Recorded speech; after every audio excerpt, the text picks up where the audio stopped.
Dear you, if you're new here, my name is Juliannie Ayala, and if you are not, welcome back to the Sincerely Juliannie Channel, a channel dedicated to making personal letters just for you. Today's episode is going to be fun, lighthearted, and maybe even emotional.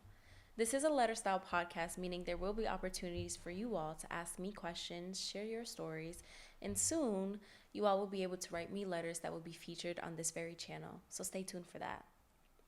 Before we get into it, I asked you all in the last couple of weeks to ask me questions about various topics ranging from dating, situationships, friendships, boundaries, self love, and more.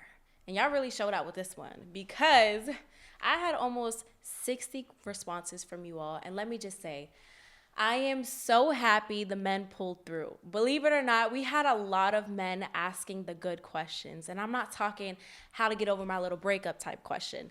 No, I'm talking the hardcore questions, the reality checking questions, and more. So I have 15 questions that I actually pulled, and I will be pulling from this hat.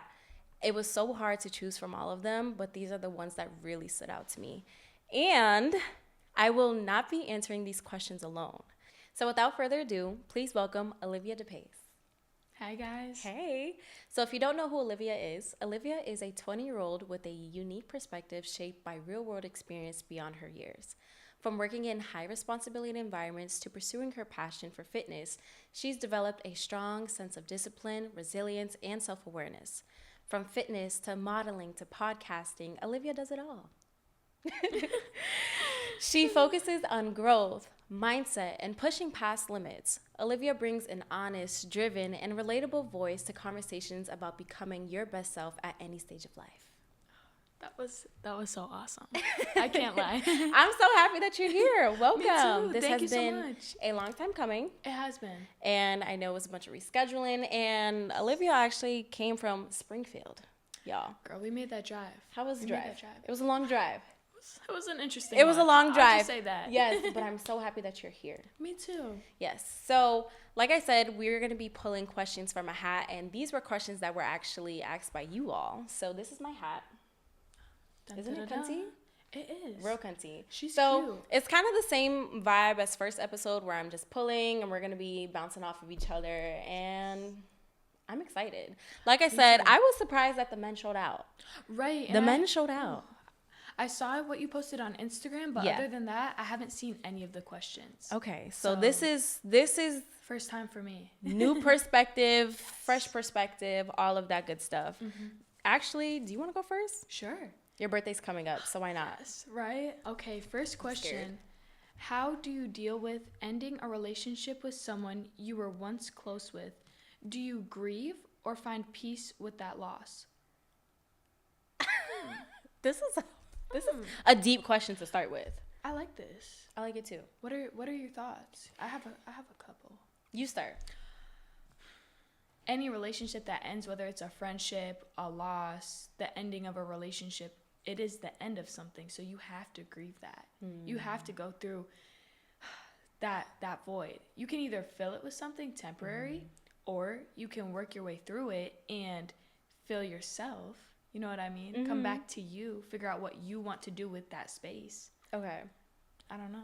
That's Let me see the question that's again. my right. It's a long one, y'all. It's a long It's question. a very I'll long repeat it. question. How do you deal with ending a relationship with someone you were once close with? Do you grieve or find peace with that loss? Well, See, I think every loss of like a relationship, whether that's romantically, platonically, or like a family member, there's always going to be some grief with it. But I think at the end of the tunnel, there's going to be some peace that comes within.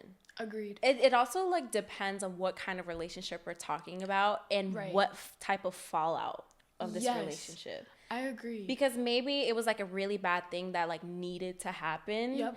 And then the peace comes naturally. Right. But then if it was something that was kind of like an unrequited love or something where you maybe felt strongly compared to the partner that you were with, that's where the grief comes in. yes. But when we're healing and we're growing, we're grieving to the point where peace is the end goal. Agreed. I think a lot of the time we act so much out of emotion that our logical brain just isn't thinking. Right. So it's like when we take ourselves out of the situation and look at it from a third person perspective, it can be still a serious thing, whether it's a big falling out or the end of a relationship. But looking at it from a third person perspective, you might think, oh, wow. Like this person wasn't meant to be in my life. Yeah. In my circle, and they needed to leave. Yep. And that's just how the cookie crumbles. Exactly. And of course there's grief if they needed to leave, but now you're at peace, y'all. Amen. So, amen. First of all, I want to take a moment to admire the sweatsuits. Oh, yes. Yes. We kind of coordinated this, kind of didn't.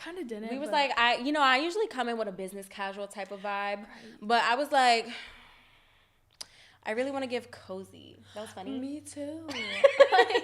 With it. I didn't mean to get off topic. Oh, Next that's question. okay. We started needed a moment. We started real deep. We locked in. Okay. I'm scared. This one, no, don't be. What can a guy do to make her feel appreciated? I think women nowadays are so independent that you have to think outside of the box. It's not about what you can give her physically and materialistically. What can you do to provide for her emotionally?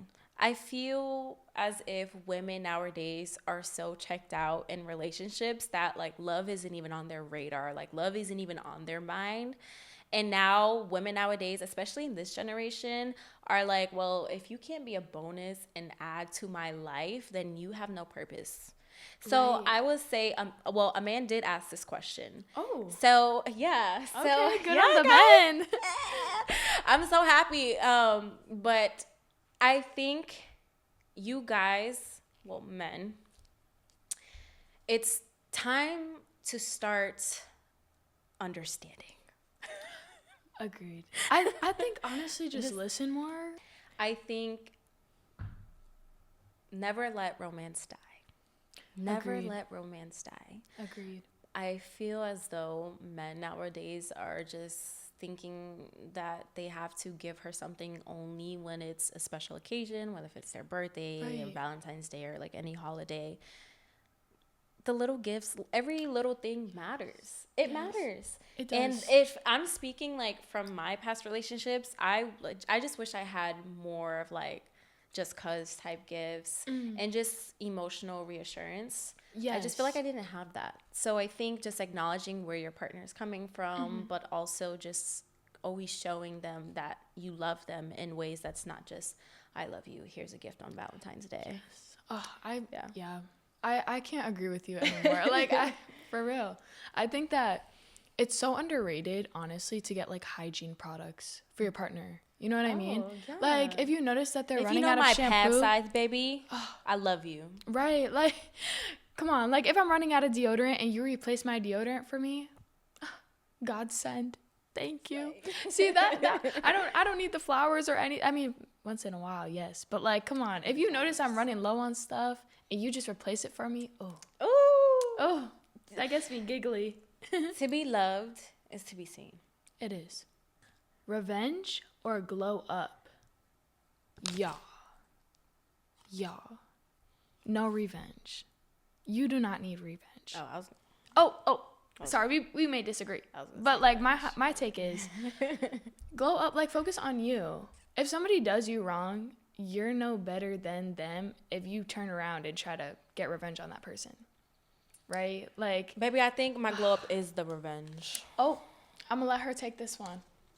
I didn't mean to cut you off. Oh, girl, you're okay. No, I like that we disagree on this. Okay, yeah. I do. I like that we do. Because my homegirl asked this question. Oh, really? Shout out you, girl. I won't say shout out to whoever you are. But shout out my homegirl for asking this question, because we had a conversation where it's just like we were talking about a situation that I was in, and she was like, I would have done full-fledged revenge. Really? But the thing is, we're not like talking about like something like emo and like dark or like bust your windows out your car by like Jasmine Sullivan said. I'm thinking more like get your lick back, but I'm not toxic. I swear. Like, let's say for example. Go ahead, say your example. You're in a relationship. Okay. Your partner cheats on you. Yeah. Should you take revenge by like contacting their new partner, contacting are going all out on the person they cheated with. Like, you see what I'm saying? Okay. For me, I feel like it's better to just silently, I feel like it's just the biggest. Have you ever got cheated on? Yes. And I just, for me. Same. I want to know how you handled it, because for me, I observed the behavior. I just took a step back and I just silently left. That was it for me. Like, there's no, you try to come out of this, you try to talk your way out of this. I don't want to know why. I don't want to know. Like, for me, that just checks me out and I'm done right there. Right then and there, I don't ever want to talk. You know it's bad when you can't even look that person at their face. You can't even look them in the eye anymore. Like, they've disgusted you to the point where even looking at them, you can't handle it. So for me, I'm just a silently pack my belongings and go. And I feel like maybe my exes, I don't talk to them. They're all blocked. But maybe they would say, okay, damn, I wish I could have gotten a word in, or maybe I could have treated her better. I hope. You didn't even give them a chance. I didn't even give them a chance to try and spin back. But just saying, you know what I mean? The silent just. I love that for you. You know? It makes people think. Yeah, I handled it a little bit differently. My situation was a mess. But get into it. It wasn't, I won't get too much into it, but it was more like an unrequited love. So when I found out that I got cheated on, I just couldn't believe it. And I was always one of those people that was like, I don't understand people who just stay and keep going back to them. Yes. But when you're actually in the situation, the character development is serious. Right. And I didn't deal with it like I wish I did. I wish I had left sooner, honestly. Like, once that disrespect came, I wish I just left right then and there. So I never really got revenge because my heart was still in it. You're speaking my language. I feel like us girls, we even guys too, we stay in relationships longer than we're meant to, and it's just because we see the best in the person. So that's where I was actually about to say. I stayed until I was like, not that I hated that person, but I stayed until the point where I was like, I can't do this anymore. Right. There were so many moments where it's like, oh, this should be my last straw. But I actually left, and then I moved to a new city for my last semester in college, and that was all the clarity that I needed. So that was my revenge glow up. It wasn't like an actual revenge where I got like my lick back. It was more like my glow up is the revenge. So that's what I'm gonna stand on. I like that. You combined them. I like that. Yeah. So. That's a good one. I feel. Thank you. So many similarities here. Cause of what? No, girl, I because, relate to that so hard. We could really be here for like a really long time. We could, but it's okay. We'll just move on. Okay. What advice do you have for people searching for genuine friendships? Ooh, y'all. I have been dealing with this so much lately. Let me tell y'all. If you're searching for genuine friendships, first I would say stop searching. Ooh. Because the friendship that comes when you're searching is not going to be genuine. When you're just desperately wanting friends, the people that are going to come into your life are the wrong people. You know? I feel like you need to fill yourself up. People will notice that around you, and you filling up yourself, doing things for you will attract the right people, if that makes sense. Like, if you're a girly girl, do your hair, do your makeup, put on a cute fit, and go to the store, go for a walk. You will meet people. You can talk to people. And if you're shy, someone will come up to you. I want to piggyback off that. If you're searching for something, stop. I'm a faithful person, and I believe that the cards will align because God will put you in that place. Yes. But I also think that if you're actively seeking for something, you're going to have a lot of expectations going into something. And when you have those expectations, you're expecting the other person, in this case, a friend, to meet your standards. And when they don't, it's going to be a lot harder to deal with. I was thankful enough where I found my best friend from high school, and we've been strong since. And then I met my other best friend in college, and we're all still very good friends. So I'm not saying that I never had like a friend fallout where to the point where it's just like, it wasn't genuine to begin with. It was just, it's one of those situations where you kind of just have to go through it. And I will say, like, if you're a social person, you know, I'm not going to say it should be easy for you, but it could be easier for you compared to like introverts, to people who are a little bit more on the shy side. Yeah. Because if you're a shy person looking for genuine friendships, that might be hard. Because I feel as though if you're going in with a mindset that's like, I'm looking for a friend, but I'm shy, my biggest advice is just be yourself. Yes. Just be yourself, girl. Like, that's it. Like, I Right. think if you're yourself, the stars will align. It will. It will. And I love what you said about if you have high expectations, people aren't going to meet them. And that's so key, y'all. Keep your standards high and your expectations low. Our biggest advice, be yourself. Yep. Don't search. Yep. And don't have high expectations. Why do men actively pursue women if they aren't ready for anything? Ooh. Can we say that again? Loud and clear into the mic. Why do men actively pursue women if they aren't ready for anything? Ready for anything. I feel like this would be a question for a man. I can't answer be. for a man. But I got a few questions like this, actually. Really? Yes. I feel like that's a good question. It was a reoccurring theme. A lot of the questions that I pulled were trying to get a mix of what everyone was asking. Right. So this question actually came up a few times. Like, how do I deal with unrequited love? How do I deal with someone who initially comes to me and then all of a sudden when things get serious, they're not ready? Right. From my perspective as a woman, believe who they are. Yes. When they say it the first time.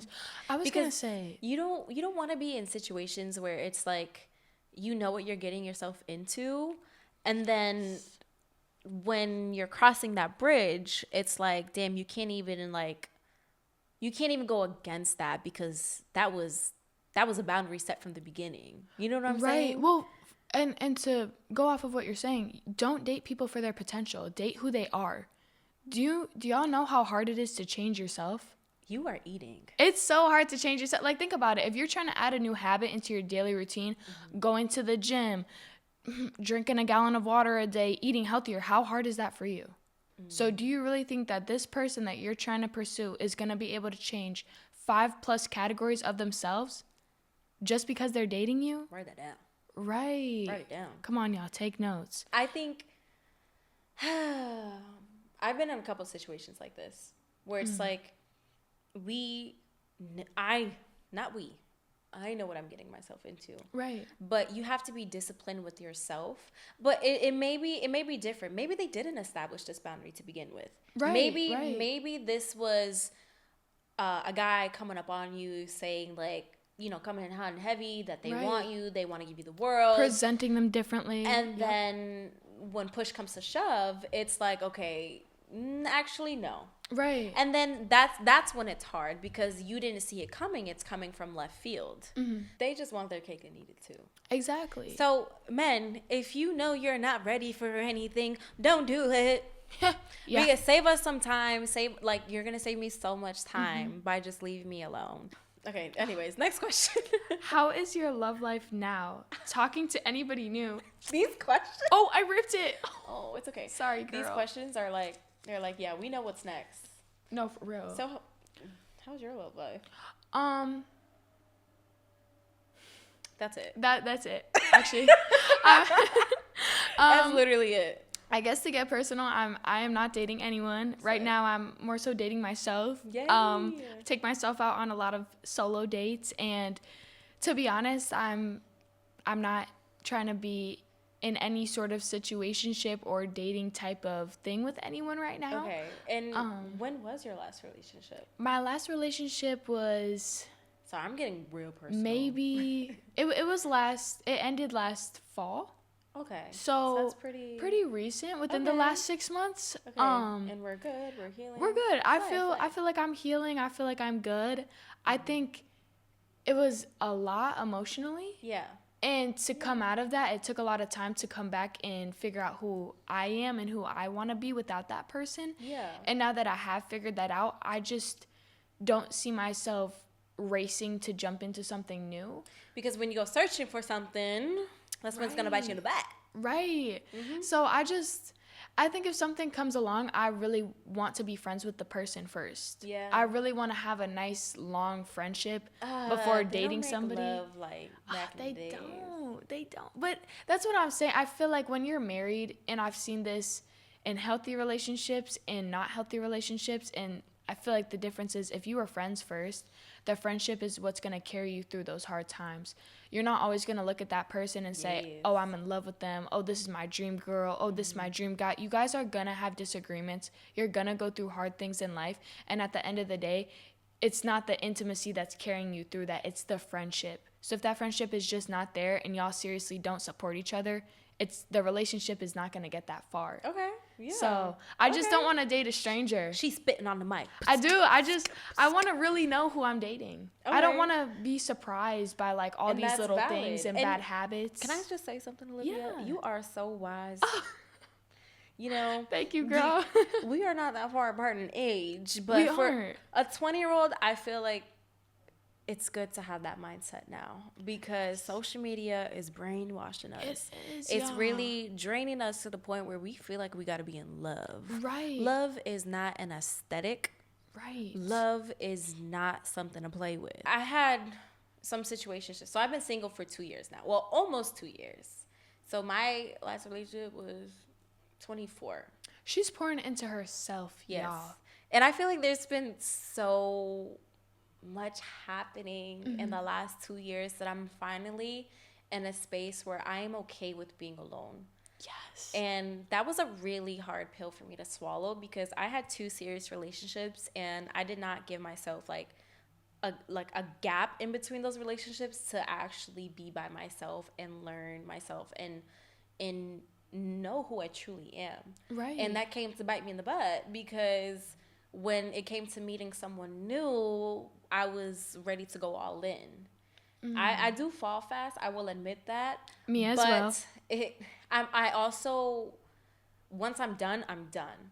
Like, Agreed. Like that's it. Right. There's no second chances. So that's y'all. why it's like I've been like I had situationships where it was like one of those situations where, you know, we like each other, but we both got a lot going on. And it's like no hate to them. It's just completely 2 different lifestyles. Right. And I just wasn't really in the mindset to adapt to that and adjust to that.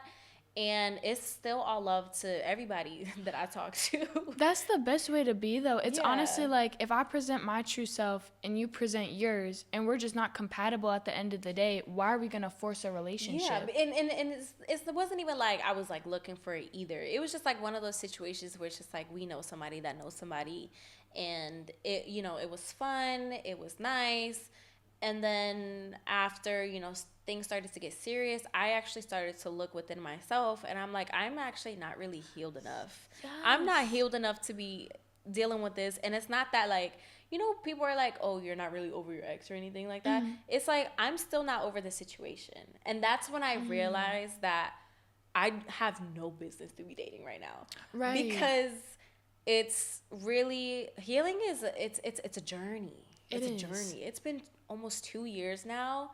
And I still, you know, think about it, and I still am like, damn, like, did I really move on from this situation? Right. So my love life right now is, in fact, pouring into myself. Okay. How can you practice empathy and support others without overextending yourself? Ooh.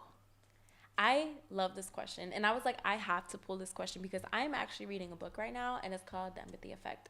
Ooh. Yes. Okay. So the book is about, you know, more of like the neurological science behind one's brain when they develop empathy.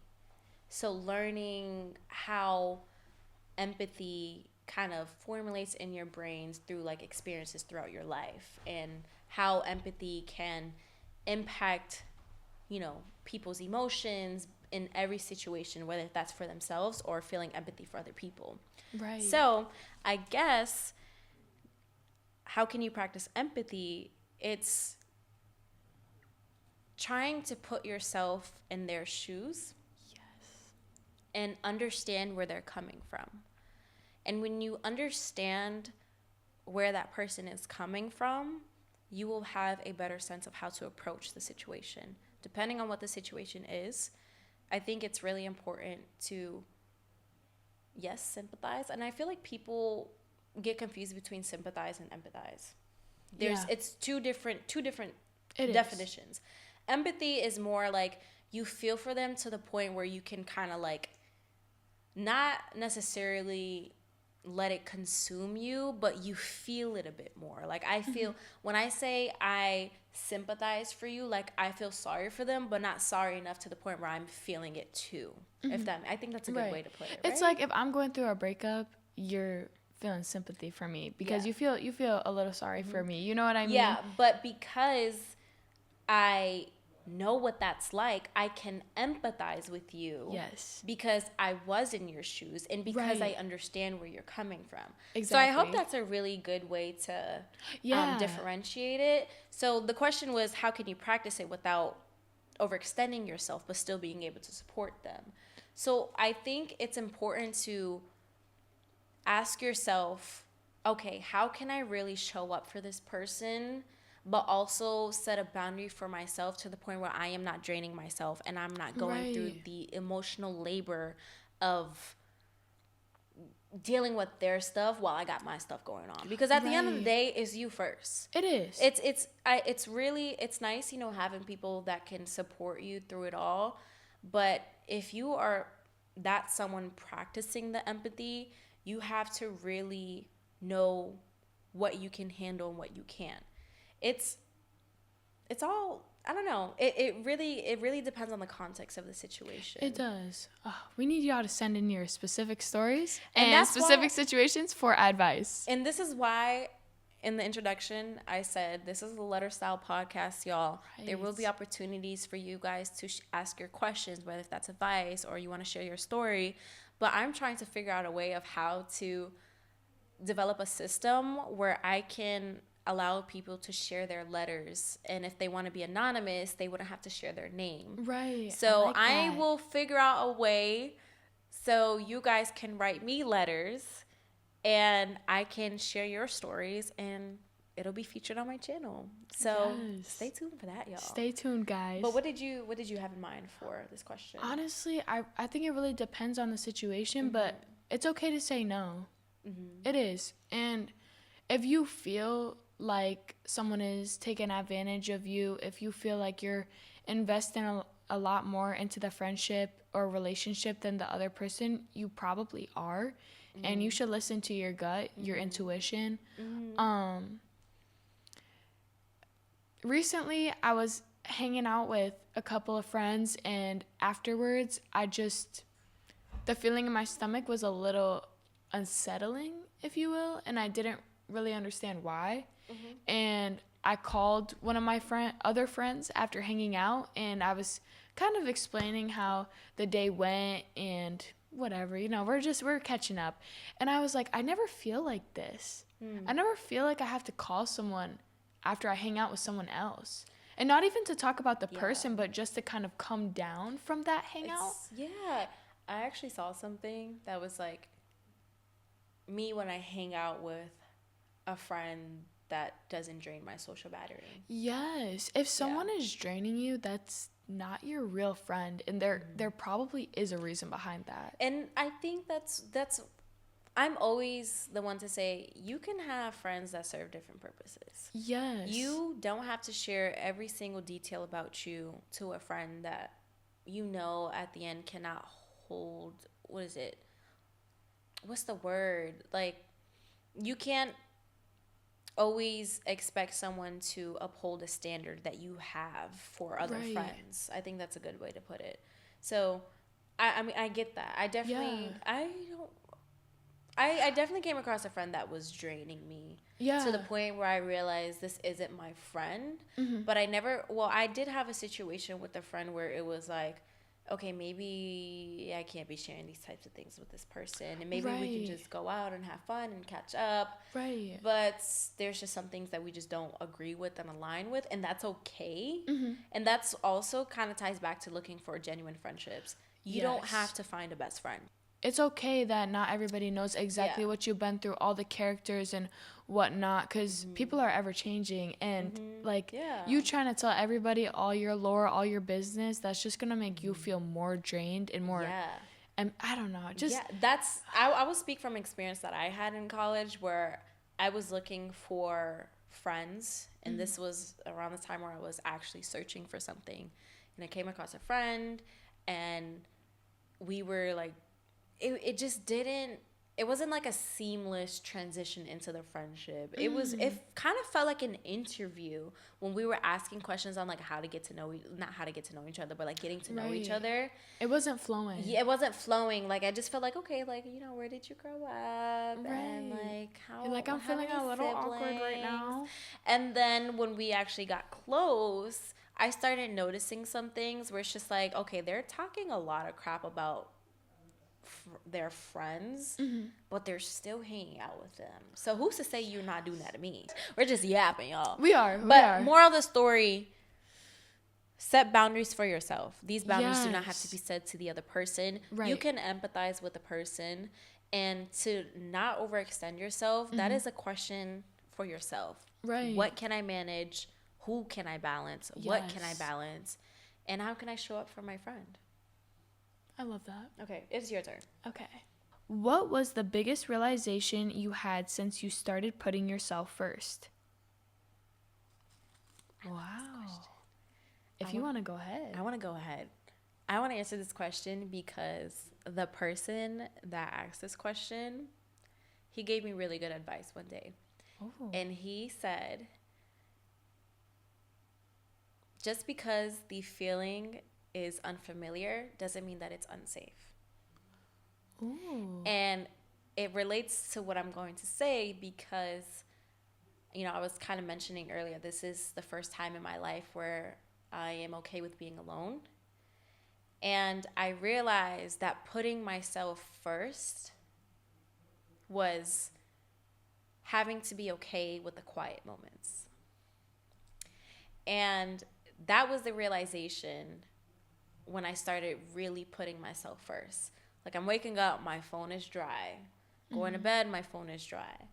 I can sit in my own thoughts without having to be in defense mode, survival mode, or just panic mode. I am okay with being alone. And putting myself first has really looked like a lot of peaceful, quiet moments. I also have an office at my new job where I am sitting by myself. Like, it's not like those offices where like we're like stationed with other people. Like, I have an office to myself. And there's a lot of moments where I am not talking, and I'm okay with that. But the biggest realization was it's an unfamiliar feeling, but it's starting to feel like a safe one. Because I am not like worried about like who's out to get me. I am not worried about like people turning against me. It's really just me pouring into my podcast, pouring into my career that I'm starting, pouring into my confidence.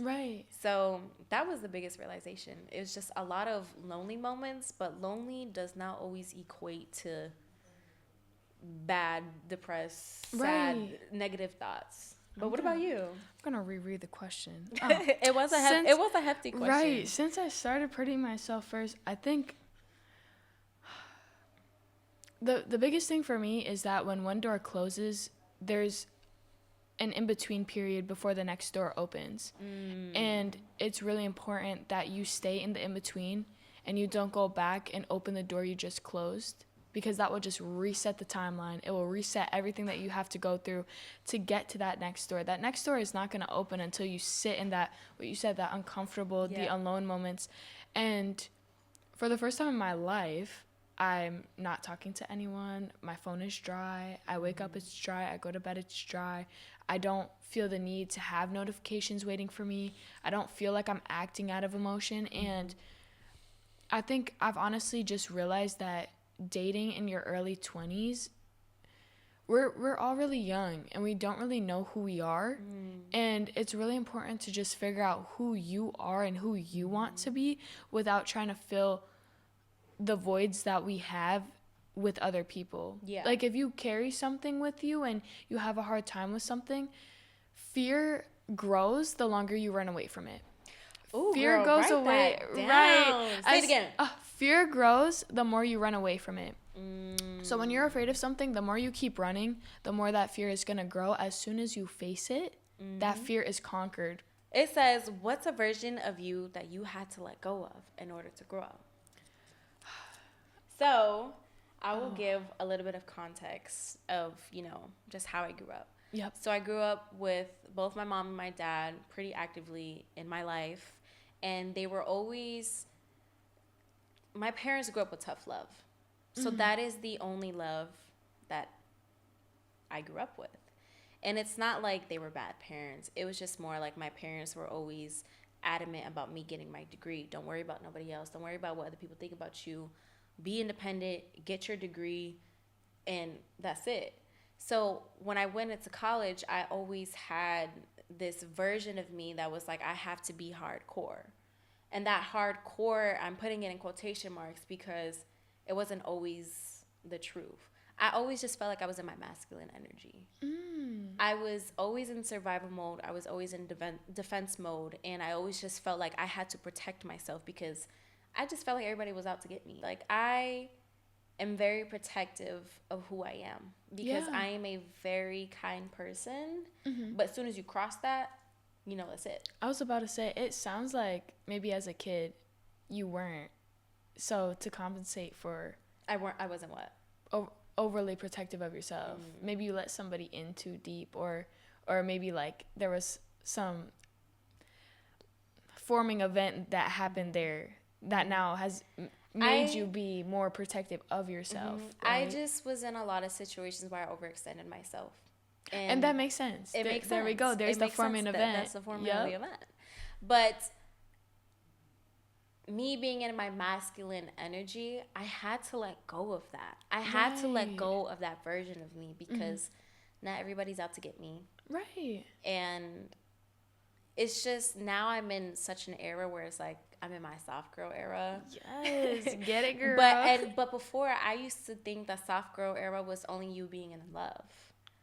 But now I'm in a version where it's like I'm in the time of my life where I had to let go of that version. Right. Because I don't want to be in my masculine energy anymore. Right. Like I want to be soft, but I used to think that someone had to bring that out of me. So you let go of that idea? I let go of that idea. I let go of that masculine energy. In my relationships, I was always in my masculine energy. Like you're the provider. Yeah, like I just felt like when it came to me being in love, I was never soft.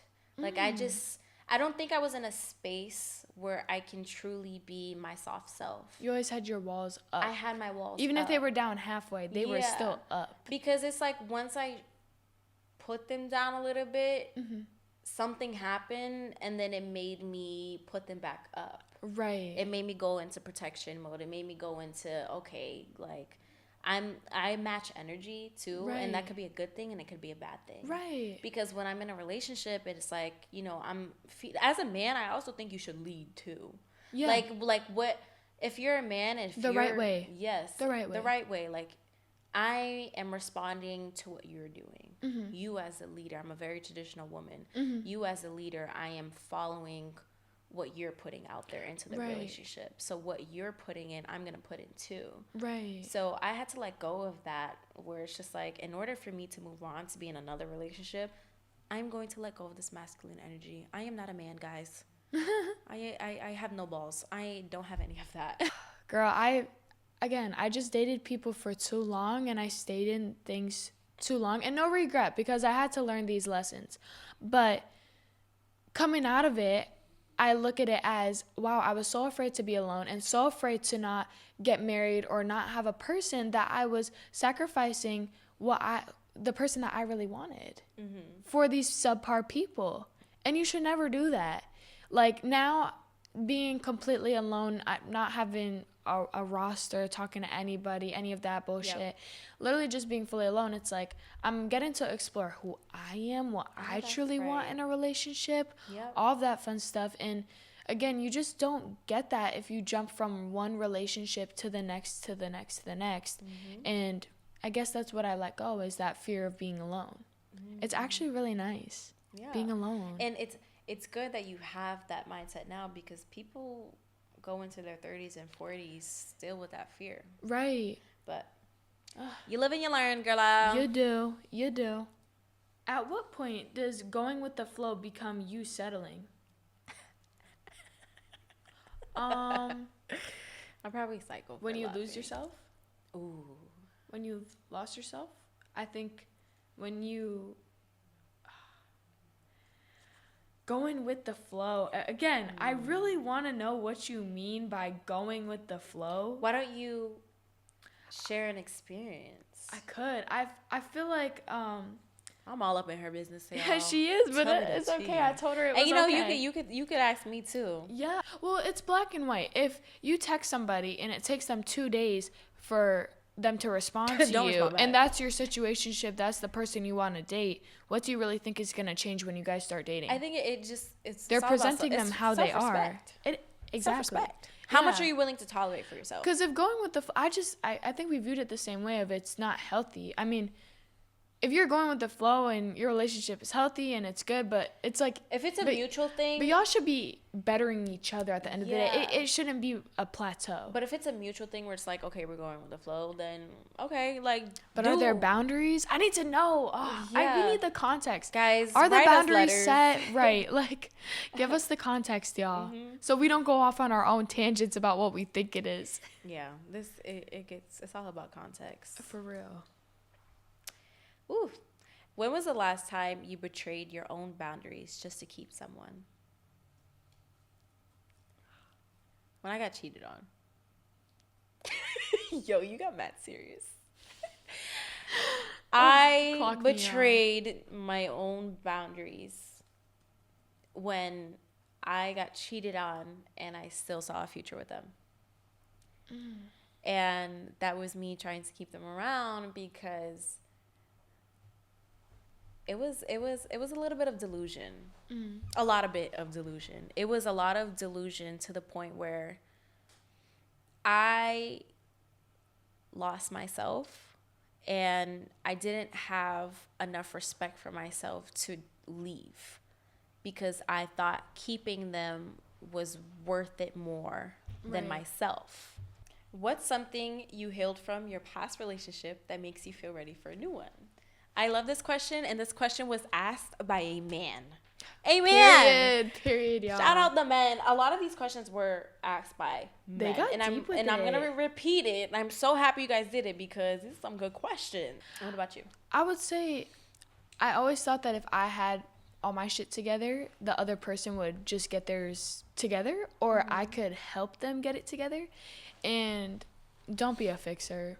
Like, I can have my shit together, and I don't have to tell you all the moves that I'm making to have my shit together, and you just copy them and fall in line. Yeah. Like, we're all adults. If I have my shit together and we enter into a relationship, I would expect that you would too. And if you don't, it's not my job to fix that. And again, I'm the same as you. I'm not looking for a relationship. I don't want to date right now, and that's simply because I know I have my stuff together. And I'm in my early 20s. I just want to be with me. Like, I just want to be with my friends. I don't want to be held back or held down. I feel like when I think about the relationships I've been in, I feel like I've always, what you said, I've kind of closed myself off. I've kind of pulled back a little bit and almost held myself back because the other person wouldn't have been able to keep up. So, these questions. That got deep. It got real deep. It did. We yapped, We honey. did. But I will say thank you so much to Olivia for being here. Thank you for having me. A great conversation with you. And there's so much editing that I have to do. I was about to say. We were talking for almost our 2-hour yap session, y'all. But I really do appreciate you for coming out. Thank you so much for answering these questions that were a little bit difficult, maybe even uncomfortable, or these were tough questions. But they were. Thank you for being brave, and thank you for being vulnerable. Thank you. And thank you so much for having me. It was a pleasure, y'all. Yes. Well, y'all, that wraps up episode 5 of the Sincerely Juliannie channel. Thank you all so much for coming this far. If you haven't already, please go like, share, comment, and subscribe because you know you and I have a lot to talk about. Until next time, y'all, Sincerely Juliannie. Bye. Now we're good. It's literally 9:30 on the dot.